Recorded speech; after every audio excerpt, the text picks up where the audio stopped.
পশ্চিমবঙ্গে যে সমস্ত মসজিদগুলো অতীতে কোনোদিন মন্দির ছিল, আমাদের আইনি পরিভাষায় যেগুলোকে নন লিভিং টেম্পল বলা হয় যেসব মসজিদকে, আজকে তার বাইরে যে গণেশ প্রতিমা আছে নিয়ম করে বছরে দুবার এসে তার উপরে পাথর ছোড়া হচ্ছে। আর্কিওলজিক্যাল সার্ভে অফ ইন্ডিয়া বহু চেষ্টা করেও সরকারের সাহায্য চেয়েও তারা কোনো সাহায্য পাচ্ছেন না। আমাদের দমদম এয়ারপোর্ট থেকে মাত্র 12 কিলোমিটার দূরে প্রকাশ্যে দাঁড়িয়ে বক্তৃতা চলেছে, এই নদী আমাদের, এই ধান জমি সমস্ত আমাদের, এই বাড়ি আমাদের, কুতুব মিনার আমাদের, তাজমহল আমাদের। ব্রিটিশ মোগলদের হাত থেকে, মানে আমাদের হাত থেকে এগুলোকে টেনে নিয়েছিল, কেড়ে নিয়েছিল, আর ফিরিয়ে দিয়ে গেছে হিন্দুদের হাতে। এগুলো আমাদের উদ্ধার করতে হবে। রাজ্যে পুলিশ কোনো সুমোটো ব্যবস্থা নিতে পারে না।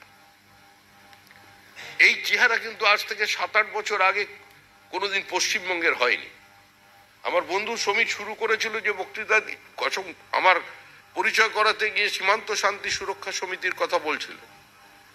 আমাদের একটা ব্যানার ছিল, আমাদের নেতা ছিলেন মনমোহন রায়, তিনি প্রয়াত হয়েছেন।